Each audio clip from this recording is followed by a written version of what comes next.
Let's make a dinosaur. Start with a container of Play-Doh. Use the whole thing. Let's take pink, because that's a classic color for dinosaurs and Play-Doh. Take a little piece and set it aside for use later, and then roll it into a ball. And as you're rolling your balls, just extend one end into what will be the dinosaur's tail. A pretty long tail, a nice long tail. Ooh, my Play-Doh is separating. Let's see if we can smoosh that back together. So give them a kind of a nice long tail. I'm pretty sure they are prehensile tails, if that's the right word, because the dinosaur can move it back and forth and use it for balance.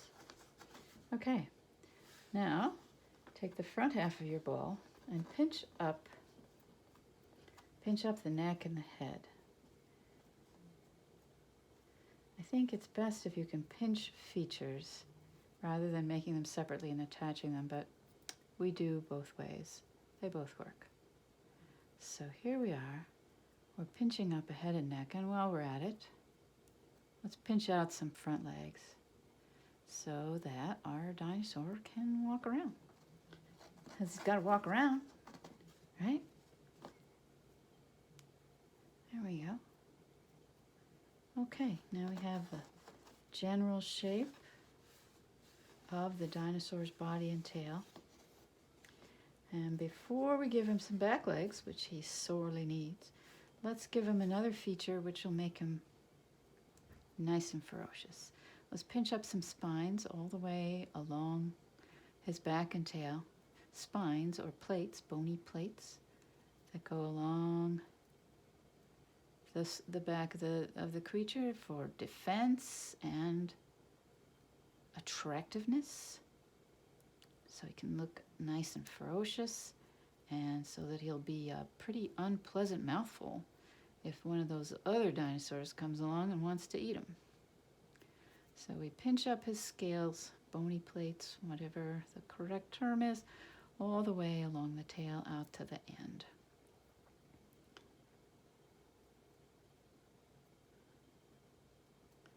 There we go. That's pretty good.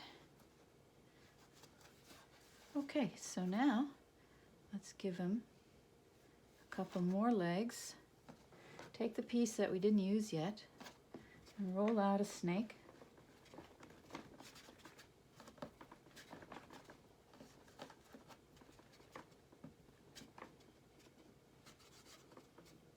Cut that in half because we need 2 legs. Dinosaur needs 2 legs, right? Poor guy, what would happen if he only had 1 leg? He'd be a peg-leg dinosaur. Whoa. And take one end of the snake and kind of flatten it out into the thigh, and let the other end of the snake be the leg, and then we'll attach it to the main part of the body in the back. Let's move that up a little and let's trim that a little shorter. I think I left too much material in these legs. Should have put more in the body. Okay, let's do that on the other side. Just flatten up a thigh. Take off a little again. And attach that to the body.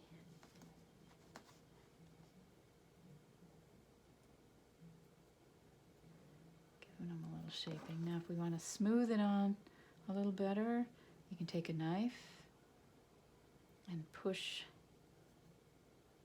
the edges of the new piece onto the original piece.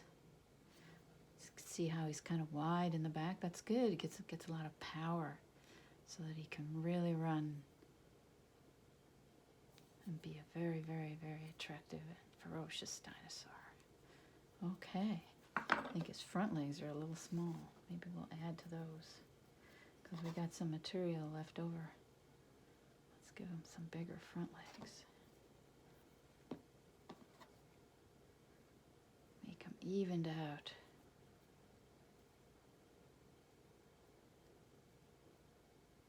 Okay. All right, now what else does a dinosaur need? Let's work on his head a little bit and give him some more features. Let's pinch out a couple of ears.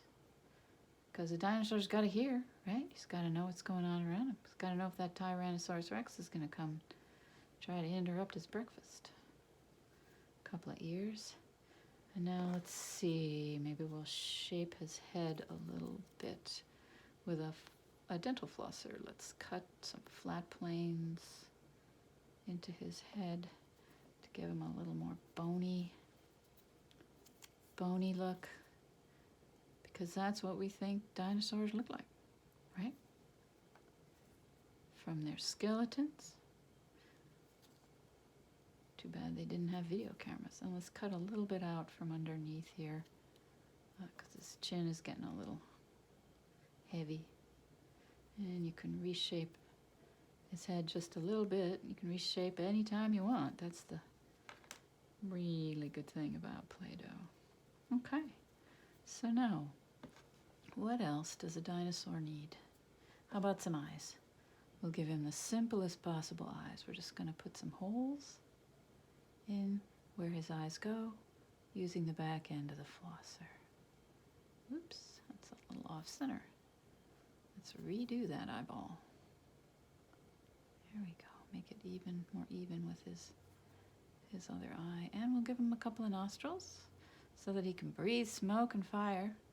Ooh, that's more dragon-like, isn't it? Well, he's a dragonly dinosaur. There you go. There you go.